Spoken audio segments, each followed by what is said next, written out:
நாங்க பிரச்சாரம் பண்ணும் பொழுது இன்னொரு கரூர் சம்பவம் நடக்கக்கூடாதுங்கிறத நாங்க தாழ்மையுடன் அந்த மேடம்கிட்ட நாங்க கேட்டுக்கிறோம். எனக்கு அவர் கூடவே இருக்கணும் போல இருக்கு. நீ எப்படிடி அவர் கூடயே இருக்க முடியும்?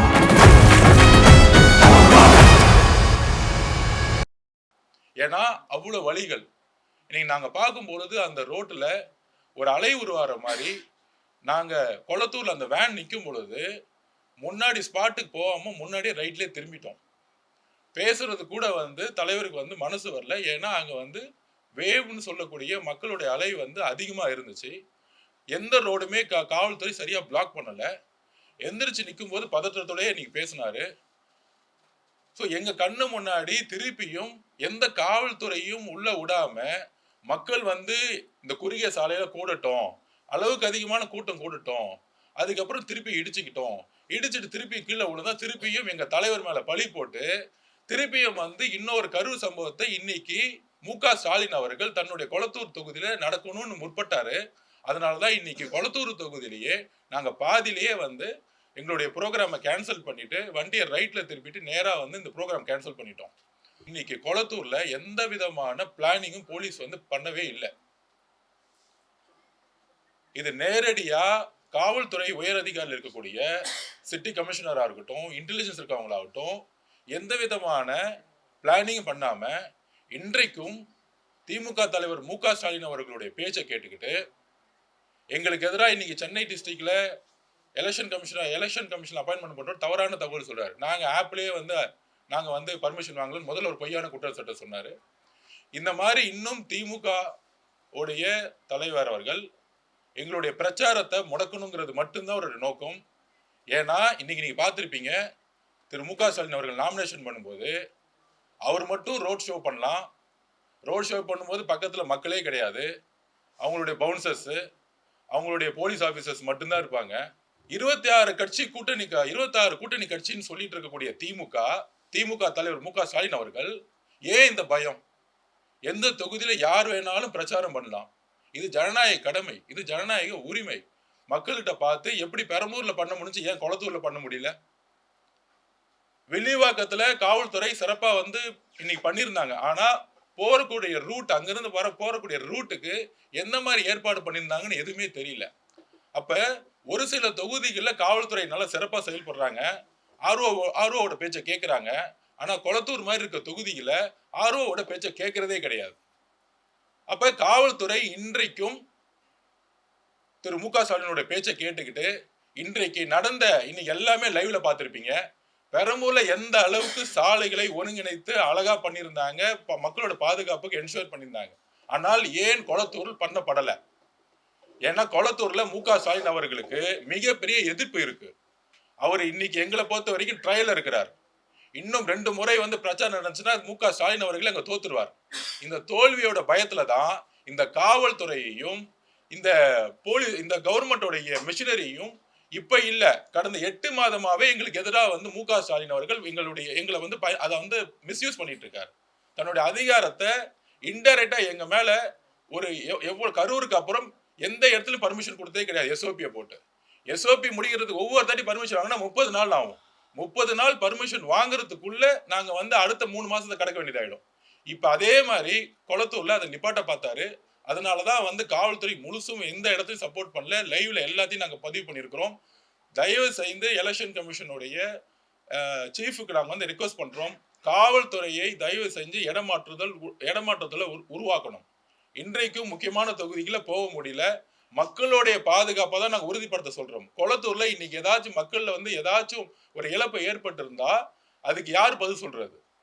சோ மக்களுடைய பாதுகாப்புக்கு தான் நாங்க இன்றைக்கும் முழுசா கவனம் செலுத்தி இன்னைக்கு கேம்பெயினை நிப்பாட்டி வில்லிவாக்கத்துக்கும் போக முடியல, அண்ணா நகருக்கும் போக முடியல. அதனால இதை ரொம்ப சீரியஸாக மக்களுடைய பாதுகாப்புக்காக இம்மிடியட்டா நாங்க இன்னைக்கு மதியானமே எலெக்ஷன் கமிஷனுக்கு கம்ப்ளைண்ட் பண்ணிட்டோம். நாளைக்கு நாங்க போய் திருப்பி எலெக்ஷன் கமிஷனோட சீஃப் மேடத்தை போய் பார்த்து இதை வலியுறுத்தி இந்த போலீஸ் ஆபீசருடைய இன்றைக்கும் திமுகவுடைய முன்னாள் முதலமைச்சராக இருக்கட்டும், அமைச்சர்களோட தொடர்பை நாங்க எடுத்துரைத்து கூடிய விரைவில் ஒரு நேர்மையான அதிகாரிகளை கொண்டு இந்த எலெக்ஷன் நடத்தணுங்கிறதா எங்களுடைய வேண்டுகோள். சென்னை மாவட்டத்தில் மட்டும் சொல்றீங்களா? இல்ல ஆல் ஓவரா சொல்றீங்க? இல்ல இன்னைக்கு தான் முதல்ல நாங்க ஆரம்பிச்சோம். இன்னைக்கு முதல்ல ஆரம்பிக்கும் போதே நான் தான் சொல்றேனே, நாங்க யாரையும் குறை சொல்லணும் கிடையாது. பெரம்பூர்ல ரொம்ப ரொம்ப நேர்மையான ஒரு அதிகாரிகள் இருந்தனால அது வந்து கரெக்ட்டா இருந்துச்சு. ஆனா கொளத்தூர்ல மட்டும் ஏன் எங்களால முடியல? எங்களோட பிரச்சாரத்த ஏன் ஆன் ஸ்பாட்டுக்கு எங்களால முடியல? பெரம்பூர்ல பண்ண மாரியே அந்த ரோட பிளாக் பண்ணி பேரிகேட்ஸ போட்டுட்டு மக்கள ஒரு டிஸ்டன்ஸ்ல ஒரு 50 மீட்டர் டிஸ்டன்ஸ்ல வச்சிருந்து இந்த இடத்துல மட்டும் தான் நீங்க நிக்கணும்னு ஒரு கரெக்ட்டான பிளான் பண்ண காவல்துறைய நாங்க தலைவணங்குறோம். எங்களுக்கு யாரையும் குறை சொல்லணும்னு எங்களுக்கு அவசியம் இல்ல. அரசியல் பண்ணல. எங்களுக்கு திருப்பியும் மனித இழப்புகளோ, மனித உயிர்களோ ஏற்பட்டுறக் கூடாதுங்கிற ஒரே விஷயத்த தான் நாங்க திருப்பி திருப்பி பதிவு பண்றோம். அரசியல்ல ஜனநாயக பூர்வமா நம்ம எதுக்கலாம், சண்டை போடலாம், ஓட்ல வந்து மக்கள் டிசைட் பண்ணட்டும். ஆனால் மக்களுடைய பாதுகாப்பை வச்சு ஒரு கட்சியும் ஒரு தலைவரையும் ஒரு ஒரு விஷயத்தை கிரியேட் பண்றது திமுக அப்பையிலிருந்து முற்பட்டுட்டே இருக்கு. ஏன்னா அவங்களுக்கு பேசுறதுக்கு எதுவுமே கிடையாது. இந்த விஷயத்தை நாங்க திருப்பி திருப்பி பதிவு பண்றோம். திமுகவுடைய தலைவருடைய ஸ்டாலின் அவர்கள் அது அப்பையிலிருந்து கரூர் இன்சிடென்ட்ல இருந்து அது பண்ணிக்கிட்டே இருக்கிறாரு. அவர் அமைதியா இருப்பாரு, யாரையும் திட்ட மாட்டாரு, எந்த கட்சி பேரையும் சொல்ல மாட்டார். ஆனா தன்னுடைய காவல்துறையும் தன்னுடைய அதிகாரத்தையும் துஷ்பிரயோகம் பண்ணிக்கிட்டே இருக்காரு. அதுதான் இன்னைக்கு கொளத்தூர்ல நடந்தது. அந்த கொளத்தூர்ல அவர் ரோட் ஷோ போறாரு. மக்களுடைய செல்வாக்கு என்ன இருந்துச்சு? ஆனா நாங்க உள்ள நுழையும் பொழுது எத்தனை மணி நேரம் நாங்க வந்து வெயிட் பண்ணி மக்களோட ஆதரவோட அந்த குளத்தூர்ல இருந்துன்னு உங்களுக்கு தெரிஞ்சிருக்கும். இதோட பயம் தான் திருப்பி திருப்பி காவல்துறையை வந்து ஒரு மிஸ்லீட் பண்ணிட்டு இருக்கிறத நாங்க பதிவு பண்றோம். இது தமிழகம் முழுவதும் நடக்க கூடாதுங்கிறதுக்காக தான் இதை சீரியஸா எடுத்து இன்னைக்கு கேம்பெயினை நாங்க நிப்பாட்டி நாளைக்கு வந்து முறையிடலான்னு இருக்கோம். காவல்துறையை உடனடியா பொதுவா எந்த ஸ்டேட்ல எலெக்ஷன் கமிஷன் வந்தாலும் ஒரு சுழற்சி அடிப்படையில் மாற்றுவாங்க. இன்னும் மாற்றப்படல. அதை நாங்க கடுமையா நாளைக்கு வலியுறுத்துவோம். நீங்க சொல்லும் போதே காபந்து முதலமைச்சர் சொல்லியாச்சு. அதிகாரம் இல்லாத ஒருத்தர் தான் நம்ம காபந்து முதலமைச்சர். ஒரு இடத்துல ஆர்வோ வந்து உங்களுக்கு முறையான பர்மிஷன், பெரம்பூர்ல ஆர்வோ கண்ட்ரோல்ல இருக்க காவல்துறை வந்து உங்களுக்கு முறையான பர்மிஷன் கொடுக்குறாங்க ஆர்வோட உத்தரவுக்கு. கொளத்தூர்ல கொடுக்க மாட்டாங்கன்னு சொல்றது முரணா இல்லையா? ஒரு தொகுதியில ஒரு ஆர்வோ கொடுக்குறாங்க, தேர்தல் ஆணைய கட்டுப்பாட்டுல இருக்க ஒரு ஆர்வோ வந்து கொடுக்குறாரு, இன்னொரு தொகுதியில கொடுக்க மாட்டாங்கிறது முரணா இல்லையா? இல்ல அதுதான் நான் திருப்பி சொல்றேன். ஆர்ஓ பர்மிஷன் கொடுத்தாலும் லாண்ட் ஆர்டர் வந்து அந்த காவல்துறை கிட்ட இருக்கு. என்ஓசிங்கிறது காவல்துறை தான் கொடுக்குறாங்க. நான் அந்த காவல்துறை வந்து இன்னும் முக ஸ்டாலின் சார் சிஎம்மா இருக்கும் பொழுது என்ன யார் யாரெல்லாம் அப்பாயின்மெண்ட் பண்ணப்பட்டாங்களோ அவங்களே தான் கண்டினியூ ஆகிறாங்க. சேம் அதே தான் அதே டிஜிபி, அதே போலீஸ் கமிஷனர், அதே தான் கண்டினியூ ஆயிட்டு இருக்காங்க. அப்ப சுழற்சி அடிப்படையில் மாற்றக்கூடியது ஒரு இயற்கையாவே நடக்கும். இன்னும் தமிழ்நாட்டில் அது நடக்கல. அதை நாளைக்கு நாங்க வந்து கடுமையா வலியுறுத்துவோம். இந்த கொளத்தூர்ல இந்நேரம் மக்களுக்கு பல்வேறு பிரச்சனைகள் இந்நேரம் நடந்திருக்கும். அங்க நான் ஸ்பாட்ல இருந்தேன். நான் அந்த வேன்குள்ள இருந்தேன். உடனடியா தலைவர் வந்து சொன்னாரு, இல்ல இந்த சிச்சுவேஷன் வந்து இந்த குறுகிய சாலையில மக்கள் வந்து 10,000 பேர் இல்ல 500 பேர் இருக்க ஒரு 2000 பேர் இருக்க இடத்துல கிட்டத்தட்ட 15,000 20,000 பேர் நிக்கிறாங்க. இந்த இடத்துல நம்ம வந்து சீக்கிரம் முடிச்சிட்டு நம்ம வந்து கிளம்புறது மக்கள் பாதுகாப்புக்கு நல்லதுன்னு தலைவர் அந்த ஸ்பாட்லயே முடிவு எடுத்தாரு. அதுதான் நாங்க வந்து இம்மீடியட்டா முடிச்சிட்டு நாங்க வந்து அவர் வீட்டுக்கு போனாரு. இந்த மாதிரி சந்தர்ப்பங்கள் இருந்தா தமிழ்நாடு முழுசு பிரச்சாரம் பண்றதுல பல்வேறு சிக்கல்கள் வரும். இதை கடுமையாக நாங்கள் வந்து நாளைக்கு வந்து முறையிடுவோம். ஏன்னா ஆல்ரெடி முதலமைச்சர் மு க ஸ்டாலினால் அப்பாயின்ட் பண்ணப்பட்டவங்க தான் இன்னைக்கும் அந்த பதவியில் உட்கார்ந்துட்டு இருக்காங்க. அந்த விசுவாசம் வந்து எலெக்ஷன் கமிஷன்ல காமிக்காம இன்னைக்கும் அந்த வீட்டுக்கு தான் அவர் காமிச்சிட்டு இருக்காங்க. அதுதான் நாங்க பதிவு பண்றோம். இப்ப தொடர்ச்சியா பிரச்சாரம் மேற்கொள்ள முடியாம போனதுக்கு திட்டமிட்ட சதி முதல்வர் பண்ணதா வந்து நீங்க சொல்றீங்க கரெக்ட்டா? கண்டிப்பா தன்னுடைய தொகுதிக்கு வரக்கூடாதுன்னு அவர் வந்து தன்னுடைய தொகுதி அவருக்கு வந்து தெரியும். இன்னைக்கு அவர் ரோட் ஷோ பண்ணாரு. எந்த மக்கள் செல்வாக்கும் இல்லை. நீங்களே பார்த்திருப்பீங்க வீடியோல. ஒரு 20 பவுன்சர் சுத்தி இருக்கிறாங்க. போலீஸ் ஆபீசர் மட்டும்தான் இருக்க, மக்கள் கிடையாது. ஆனால் ஒரு மக்கள் சக்தி வாய்ந்ததா ஒரு தலைவர் வரும்பொழுது அவர் உள்ள விடக்கூடாது. எப்பயுமே காம்படிஷன்ல தனியா நின்று யாருமே காம்படிஷன் இல்லாம ஜெயிச்சிட்டு இருக்காரு. இன்னைக்கு ஒரு காம்படிஷன் வரும்போது அந்த போட்டியே வரக்கூடாது, தொகுதிக்குள்ளே வரக்கூடாதுன்னு சொல்லிட்டு காவல்துறையை வந்து அவர் பாட்டி எந்த வித வேலை செய்ய விடாம நிப்பாட்டி இருக்கிறாரு. அதுதான் நீங்களே இன்னைக்கு வீடியோ நீங்க தான் ப்ரூஃப். ஏன்னா எல்லா மீடியாவும் கூட சேர்ந்தே வந்தாங்க. வேன் பின்னாடி வந்தாங்க, வேன் முன்னாடி வந்தாங்க. பெரம்பூர்ல எந்த அளவுக்கு காவல்துறை ஒரு பக்காவா பிளான் பண்ணி அந்த பிரச்சாரத்துக்கு எங்களுக்கு சப்போர்ட் பண்ணாங்க. நாங்களும் அவங்களுக்கு என்னெல்லாம் தேவையோ அன்னைக்கு சப்போர்ட் பண்ணோம். இன்னைக்கு பெரம்பூர்ல நாங்க எந்த கட்சிக்காரங்களும் கூப்பிடவே இல்லை. நீங்க மாவட்ட செயலாளர் கேளுங்க, எந்த விதமான கட்சிக்காரங்களும் நாங்க அழைக்கவே இல்லை. இயற்கையா அந்த மக்கள் கூட்டம் தான் வந்தாரு, பேசினாரு, கிளம்பிட்டார். ஏன்னா எங்களுடைய பிரச்சாரம்ங்கிறது அவர் வந்து அந்த தொகுதியில் நின்று அந்த மக்கள் கிட்ட பேசி கூட்டத்தை கூட்டணும்னு எங்களுக்கு அவசியம் கிடையாது. நின்று பேசி லைவ்ல டிவில பார்த்தாலே மக்கள் போதுங்கிறத எங்களோட அழைப்பை எப்பயுமே கொடுத்துட்டே இருக்கும். மித்த கட்சிக்கு மாதிரி மக்களை ஆர்கனைஸ் பண்ணி வண்டியில கூட்டிட்டு வந்து நிக்க வேண்டிய பழக்கம் எங்களுக்கு கிடையாது. அமைதியான முறையில அந்த தொகுதியில மக்கள் கடமையாற்ற எங்க தலைவர் வரும் பொழுது ஒரு 20 நிமிஷம் அவர் பேசக்கூடிய பேச்சு மக்கள் கிட்ட டிவி வழியாகவும் சோசியல் மீடியா வழியாகவும் யூடியூப் மூலியம் வந்தாலே போதும்னு நினைச்சுதான் நாங்க பிரச்சாரத்தை உருவாக்கிட்டு இருக்கோம். அதனால கட்சிக்காரர்களோ மாவட்ட செயலர்களோ இந்த கூட்டத்தை கூட்டிட்டு வர பழக்கம் எங்களுக்கு இயற்கையா கிடையாது. ரெண்டாவது, இவர் வெளியே வந்தா எந்த மாதிரி மக்கள் கூட்டம் வரும்னு ஆல்ரெடி தமிழ்நாடு பார்த்துருக்கு. அப்படி இருக்கும்போது காவல்துறைக்கு தெரியாதா பெரம்பூர்ல இருந்து கொளத்தூர் போறதுக்குள்ள என்ன மாதிரி சாலைகள் இருக்கு, எந்தெந்த ரோட பிளாக் பண்ணும் அப்படிங்கிறது ஏன் கொளத்தூர்ல இருக்க காவல்துறைக்கு மட்டும் தெரியல? இதுதான் சூழ்ச்சிங்கிறேன். இன்னைக்கு ஏதாவது இன்சிடென்ட் நடந்துருந்துச்சுன்னா உடனே திருப்பி வந்து விஜய் வந்து கொலை செஞ்சுட்டாரு, அவருக்கு வந்து வழி நடத்தல, கட்சி நடத்தல. காவல்துறை இன்றைக்கும் அவர் போட்ட கமிஷனர் தான், அவர் போட்ட கமிஷனர் தான் இருக்கிறார்.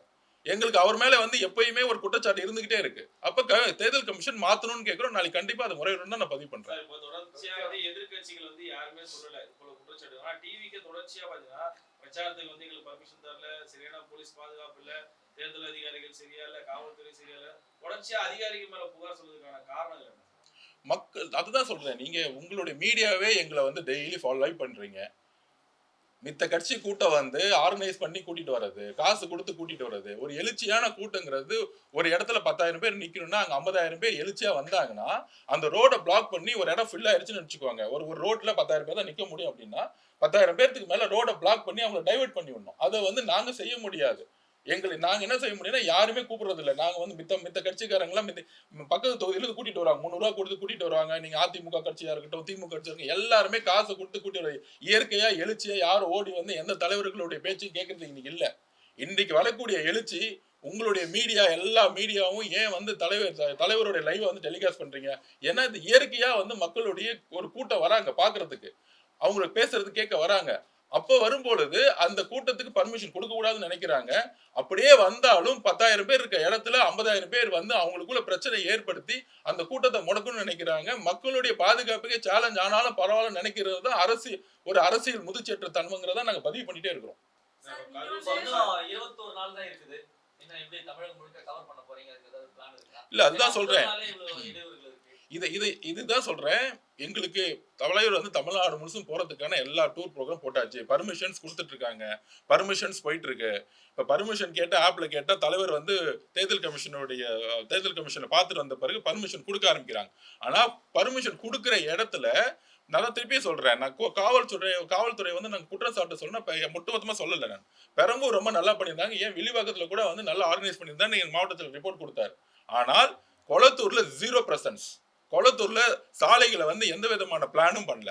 அப்படி இருக்கும் பொழுது ஒவ்வொரு இடம் போகும்போது மக்கள் பாதுகாப்புக்கு ஒரு அச்சுறுத்தல் ஏற்பட்டா நாங்க உடனே கேம்பெயினை முடிக்க வேண்டிய எங்களுக்கு ஒரு ஜனநாயக கடமை இருக்கு. மக்கள் மேல எங்களுக்கு அன்பு இருக்கு. அது இனிமேல் நடக்கக்கூடாதுங்கிற நாளை காலையில போய் முறையிடுவோம். கண்டிப்பா நல்லது நடக்கும்னு நினைக்கிறேன். முக்கியமா போலீஸ் ஆபீசர் மாற்றங்கிற கோரிக்கையை நாங்க கடுமையா அழுத்தம் கொடுப்போங்கிறது எங்களுடைய கோரிக்கை. கரூர் விவகாரம் வந்து சிபிஐல விசாரணை போயிட்டு இருக்கும்போது நீங்க செந்தில் பாலாஜி தான் இதை பண்ணாருன்னு சொல்றீங்க. மீண்டும் அது போல பண்ண போறாங்க. விசாரணை போயிட்டு இருக்கும் ஒருத்தர் மேல குற்றச்சாட்டு சொல்ல முடியாது. விசாரணை போயிட்டு எங்களுடைய குற்றச்சாட்டுகள் வந்து எப்படி வேணா நாம சொல்லலாம். விஜய் அவர்கள் வந்து சிபிஐல வச்சிருக்காரு, செந்தில் பாலாஜி தான் காரணம். அவர் என்ன குற்றச்சாட்டு வச்சிருக்கணும்? நான் என்னுடைய தனிப்பட்ட முறையில என்னுடைய குற்றச்சாட்டு நான் வச்சிருக்கேன். நான் என்னுடைய ஸ்டேட்மெண்ட்ல நான் வந்து அவர் மேல குற்றச்சாட்டு நான் வச்சிருக்கேன். அதுக்காக என்கொயரி போயிருக்கு. அதனாலதான் சிபிஐ அவங்களை கூப்பிட்டு விசாரிச்சாங்க. சார், இப்போ கொளத்தூர்ல வந்து முதல்வர் அளவுக்கு கூட்டம் வரல, எங்களை தான் நிறைய கூட்டம் வந்துச்சு அந்த மாதிரி சொல்றீங்க. மக்கள் கூட்டம் நீங்க லைவ் சரியா பார்க்கலன்னு நினைக்கிறேன். ரெண்டு பக்கமுமே ஆயிரக்கணக்கான மக்கள் வரவேற்கிற காட்சி இருக்குது. நீங்க தாவேக்காக்கு மட்டும் தான் கூட்டம் அதிகமா இருக்கு, நிறைய கற்பனையில பேசுற மாதிரி இருக்குது. நீங்க தயவு செஞ்சு திருப்பி லைவ் பாருங்க. நான் ஒன்னே ஒண்ணு சொல்றேன். நான் ஒன்னே ஒண்ணு சொல்றேன். யாருக்கு கூட்டம் அதிகமா வருது? இல்ல நான் மதிப்பு அது குறைச்சு மதிப்பு இருக்க அர்த்தம் கிடையாது. மு.க. ஸ்டாலின் அவர்களோட ரோட் ஷோல காவல்துறை 1000-2000 பேர் பாதுகாப்பு கொடுக்குறாங்க. இந்த ஒரு டென்ஷன் என்ன சொல்றது, ஒரு டெப்தான கிரௌட் வந்து அங்க வரதில்லை. இதுக்கு வந்து ஒரு தலைவர் வந்து குறைச்ச மதிப்புன்னு சொல்ல, டெப்தான கிரௌட் வராதும் பொழுது ஒரு 2000 போலீஸை போட்டு 10 கிலோமீட்டர் வரைக்கும் ஒவ்வொரு 10 அடிக்கு போலீஸை நிப்பாட்டுறீங்களா? அதே மாதிரி டெப்தான கிரௌட் வந்து இன்னொரு தலைவருக்கு வரும்போது அது எங்க தலைவர் மட்டும் கிடையாது, எந்த தலைவராக இருந்தாலும் நான் சொல்றேன். அப்ப மக்களுடைய பாதுகாப்பு காவல்துறை அதே மாதிரி ஒரு பிரியாரிட்டி கொடுங்கன்னு நான் சொல்ல வரேன். நானு இல்ல அவர் இன்றைக்கு முதல்வர் கிடையாது, காப்பந்து முதல்வர். இன்றைக்கு அவர் ஒரு வேட்பாளர் எல்லா தமிழ்நாட்டில் இருக்க 234 வேட்பாளருக்கும் இன்னைக்கு ஒரே சட்டம் தான். அதை தயவு செஞ்சு புரிஞ்சுக்கோங்க. ஒரு நிமிஷம் புரிஞ்சுக்கோங்க. எலெக்ஷன் கமிஷன் வந்துருச்சுன்னா யாருக்கும் அதிகாரம் கிடையாது. எல்லா வேட்பாளர்களுக்கும் ஒரே மாதிரி பாதுகாப்பு கொடுக்கணும், எல்லா கட்சிக்கும் ஒரே மாதிரி வழி நடத்தணும், எல்லா கட்சிக்கும் மக்களுடைய சந்திப்புக்கும் மக்களுடைய பாதுகாப்புக்கும் ஹையான கிரௌட் எங்க வருது, எந்த இடத்துல எந்த ஸ்ட்ரீட்ல வரும், இதெல்லாம் வந்து ஜென்ரலா இது வரைக்கும் தலைவர் விஜய் அவர்கள் இதுக்கு முன்னாடி மீட்டிங் வரும்பொழுது எந்த அளவுக்கு ஹை இன்டென்சி கிரௌட் சொல்லுவோம். 10,000 பேர் இருக்க இடத்துல 50,000 பேர் வருவாங்க. வந்தாங்க. இன்னைக்கு பெரம்பூர்ல இருந்து அங்க வரதுக்குள்ள 30 நிமிஷம் 40 நிமிஷத்துக்குள்ள போய் சேர்ந்திருக்க முடியும். ஏன் எங்களுக்கு வந்து 1.5 மணி நேரம் ஆச்சு? அதுதான் ஹை இன்டென்சி கிரௌட், அன்எக்ஸ்பெக்டடா வரக்கூடிய ஹை இன்டென்சி கிரௌட். இது வந்து உளவுத்துறைக்கும் தெரியும், போலீஸுக்கும் தெரியும் இவர் வந்தா என்ன மாதிரி வரும். அப்ப பிளான் வந்து பெரம்பூர்ல பக்காவா இருந்துச்சு, அதுதான் சொல்ல வரேன். ஆனா கொளத்தூர்ல இல்ல. இதுதான் வந்து திட்டமிட்ட சதிங்கிற. இதை வந்து வீடியோ ஃபுட்டேஜ்ல இருக்கு, மீடியா ஃபுட்டேஜ்ல இருக்கு, மக்களுக்கு தெரியும். கொளத்தூர் மக்கள் இதை இன்னைக்கு வந்து அந்த கஷ்டத்தை அனுபவிச்சாங்க. கண்டிப்பா இது வந்து அவருக்கு எதிராக திரும்பும். இன்னைக்கு இருக்கக்கூடிய வேட்பாளர் மு.க. ஸ்டாலின் ஐயா அவர்களுக்கு எதிராக திரும்புங்கிறது என்னுடைய பதிவு. கேம்பெயினை பொறுத்தவரை முன்னாள் முதலமைச்சர் கேம்பெயின் பண்ண ஆரம்பிச்சாங்க. முதலமைச்சர், டிப்டி சிஎம் எல்லாமே கேம்பெயின் பண்ணாங்க. அவங்க எல்லாருமே அனுமதியை வந்து முன்கூட்டியே வாங்கிடுறாங்க. தாவேக அனுமதி வாங்குறது மட்டும் ஏன் டிஃபரன்ஸ் இருக்கு? ஒரு நிமிஷம் அனுமதி கிட்டத்தட்ட 2 நாட்களுக்கு முன்னாடி இல்ல அதாவது நீங்க ரூலை புரிஞ்சுக்கணும். 48 ஹவர்ஸ் அப்புறம் தான் வந்து பர்மிஷன் கொடுப்பாங்களா? அப்படிலாம் கிடையாது. இருக்கிற 22 நாள்ல நீங்க பர்மிஷன் வந்து ஆப்ல பர்மிஷன் இல்ல, ரூல்ஸ் தெரிஞ்சுக்குவாங்க. பர்மிஷன் ஆப்ல, அதுதான் சொல்றேன். நான் என்ன கேள்வி கேட்க சொல்றேன். எந்த இடத்துல ஆப் ஒரு தொகுதியில, ஒவ்வொரு தொகுதியில ஒரு ஆர்ஓ வந்து பர்மிஷன் கொடுப்பாங்க. அந்த ஆர்ஓ வந்து போலீஸ் ஃபர்ஸ்ட் என்ஓசி வாங்குவாங்க. இந்த பிரச்சனையை புரிஞ்சுக்கணும் நீங்க. அப்ப போலீஸ் என்ஓசி வாங்கணும்னா டிவிகேக்கு முன்னாடி எப்படி போலீஸ் பர்மிஷன் கொடுத்தீங்க, டிவிகேக்கு மட்டும் போலீஸ் வந்து என்ஓசி கொடுக்க டிலே பண்ணுது. மித்த எல்லா கட்சிக்கும் என்ஓசி டக்குன்னு கொடுத்துருவாங்க. நாங்க ஆப்ல, நாங்க ஃபர்ஸ்ட் தலைவருடைய ப்ரோக்ராம் வந்து நாங்க ஆப்ல பண்ணி தான் நாங்க பர்மிஷன் வாங்கணும். வாங்காமலாம் இல்ல. 3000 பேர் வராங்கன்னு சொல்லிட்டு கேன்சல் பண்ணாங்க, ஒரு ரீசன் சொன்னாங்க. ஆனால் எந்த கட்சியா இருந்தாலும் கூப்பிட்டு உடனே அங்க இருக்கவங்க யார் பர்மிஷன் பேசுவாங்க. இல்லங்க இந்த இடத்துக்கு பதிலா அந்த இடத்துல உடனே கொடுத்துருவாங்க. மித்த எல்லா கட்சிக்கும் கொடுப்பாங்க. அப்ப கொடுக்கும்போது எங்களுக்கு மட்டும் காவல்துறை என்ஓசி கொடுக்கலன்னா ஆர்ஓ கொடுக்க முடியாது. ஆர்ஓ ஸ்ட்ரைட்டா பர்மிஷன் கொடுக்க மாட்டாங்க. ஒவ்வொரு தொகுதியிலையும் ஆர்ஓ வந்து காவல்துறையோட என்ஓசி இல்ல. அப்ப காவல்துறை இன்னைக்கும் ஷிஃப்ட் பண்ணாம இருக்கிறதுனாலதான் வேணுக்குன்னு திருப்பி டிவிக்கு பர்மிஷன் கூடாம இழுத்தடிக்கப்படுது. நாங்க முறையிட்டோம். முறையிட்ட பிறகு எனக்கு ஆர்ஓ வந்து டக்குன்னு பர்மிஷன் கொடுத்துறாங்க. எங்களுக்கு பர்மிஷன் கொடுக்கறதுல இப்ப டிலே கிடையாது. அது வந்து 4 நாளுக்கு முன்னாடி இருந்த பிரச்சனை. தலைவர் விஜய் அவர்கள் வந்து நேராக கமிஷனர் பார்த்து வந்து சீஃப் எலெக்ஷன் கமிஷனர் பார்த்துட்டு வந்த பிறகு எந்த பிரச்சனையும் இல்லை. இப்போ எங்களுக்கு தமிழ்நாடு முழுசு அப்ரூவ் கிடைக்குது. ஆனால் பிரச்சனை எந்த இடத்துல ஹை இன்டென்சிவ் கிரௌடு வந்து வருதோ அந்த சாலைகளை பெரம்பூர்ல எவ்வளவு அழகா அன்னைக்கு நைட்டு உட்காந்து காவல்துறை உட்காந்து பிளாக் பண்ணி பேசினாங்களோ அது மாதிரி கொளத்தூர்ல இன்னைக்கு நடக்கல. இன்னைக்கு மக்கள் பயங்கரமான அவதி ஆனாங்க. அதுக்காக தான் நாங்க கேம்பெயினை நிப்பாட்டிட்டு இன்னைக்கு வந்து கேன்சல் பண்ணிட்டு போனோங்கிறத பதிவு பண்றோம்.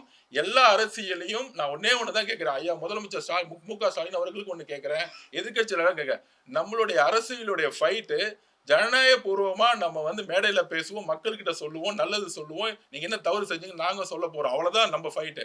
ஆனால் மக்களுடைய பாதுகாப்புக்கு நம்ம எல்லோரும் சேர்ந்து உத்தரவாதம் கொடுக்கணுங்கிறது தான் திமுக தலைவராக இருக்கக்கூடிய முன்னாள் முதலமைச்சர் மு.க. ஸ்டாலின் அவர்கள் எங்களுடைய வேண்டுகோள், திமுக காரனுடைய வேண்டுகோள். இந்த இந்த இந்த இந்த நெருப்பு விளையாட்டை மக்கள்கிட்ட விளையாட வேணாங்கிறத எங்களுடைய குறிக்கோள். அவ்வளவுதான் நான் பேசுறேன் தவிர இதுல வந்து யாரையும் தாக்குறதுக்கு நான் பேச வரல. நெக்ஸ்ட்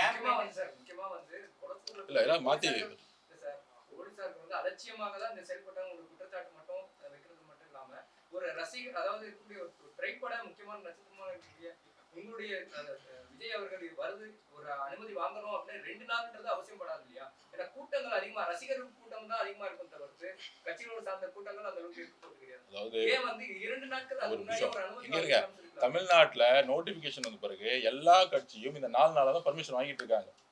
நீங்க ஒண்ணு புரிஞ்சுக்கணும், சட்டம் என்னன்னு தெரிஞ்சுக்கணும். நோட்டிபிகேஷன் வந்த பிறகுதான் எலெக்ஷன் கமிஷன் கண்ட்ரோல்ல போகும். எலெக்ஷன் கமிஷன் கண்ட்ரோல் பண்ணாதான் ஆர்ஓ கண்ட்ரோல்ல போகும். ஆர்ஓ வந்த பிறகு ஒரு 2 நாள் எடுத்துக்கிட்டாங்க. அவங்க வந்து செட்டில் ஆகணும், அவங்க ஏரியாவில் செட்டில் ஆகணும். அதுக்கப்புறம் பர்மிஷன் பண்றதுக்கு அவங்க வந்து எல்லாத்தையும் அலோவ் பண்ணிட்டாங்க. இது யாரும் வந்து 1 மந்த்துக்கு முன்னாடி திட்டமிட்டு பண்ண முடியாது. நமக்கு நோட்டிபிகேஷன் வந்துச்சு, எலெக்ஷனுக்கு 21 நாள் இருக்கு. அதுல பர்மிஷன் வந்து கரெக்டா எல்லா கட்சியும் என்ன வாங்குறாங்களோ, இதே அதிமுக எப்போ பர்மிஷன் வாங்கினாங்க? 2 நாள் முன்னாடி தான் வாங்கியிருப்பாங்க. நாளானி ப்ரோக்ராமுக்கு இன்னைக்கு தான் வாங்கியிருப்பாங்க. 234 தொகுதிக்கு 234 ஆர்ஓ இருக்கிறாங்க. அப்போ ஒவ்வொரு இடத்துலயும் வந்து பர்மிஷன் ரூட் போடும் பொழுது அந்தந்த மாவட்ட செயலாளர் 2 நாள் முன்னாடி, இப்போ நாளைக்கு வந்து நாங்கள் கன்னியாகுமரி வந்து அடுத்து 10 நாள் கழிச்சு போறோம், அதுக்கு இப்போ நாங்கள் பர்மிஷன் அலோவ் பண்ணிட்டோம். சென்னையில இருந்து ஆரம்பிக்கிறோம், அதுக்கு இப்போ நாங்கள் 2 நாள் போடுறோம். ஸோ பர்மிஷன் பிரச்சனை இல்லை. நாங்கள் சொல்றது மக்களுடைய பாதுகாப்புக்கு காவல்துறை தான் பொறுப்பு. அந்த காவல்துறை இருக்கக்கூடிய தேர்தல் கமிஷன் கொஞ்சம் அவங்களுக்குள்ள இருக்க முரண்பாடுகள் அதிகமா இருக்கு. ஒரு நல்ல ஆர்வ சொல்றதை காவல்துறை கேட்கறது இல்ல. இது ஆர்வவை எங்ககிட்ட பதிவு பண்றாங்க. இதை நாங்க மக்கள் மத்தியில நான் கொண்டு சொல்றோம். நாளைக்கு வந்து சீஃப் எலெக்ஷன் கமிஷனர் நாங்க சொல்லுவோங்கிறது எங்களுடைய பதிவு. இல்ல அது நான் தனிப்பட்ட முறையில் யாரையும் சொல்ல முடியாது. அதான் சொல்றேன், ஒரு அதிகாரியுடைய பெயரை தனிப்பட்ட முறையில் சொல்ல முடியாது. அது வந்து நாங்க வந்து கரெக்டா எலெக்ஷன் கமிஷன் கிட்டே நாங்க வந்து எங்களோட லெட்டர்ல நாங்க சொல்லுவோம், நாங்க பதிவு பண்ணுவோம்.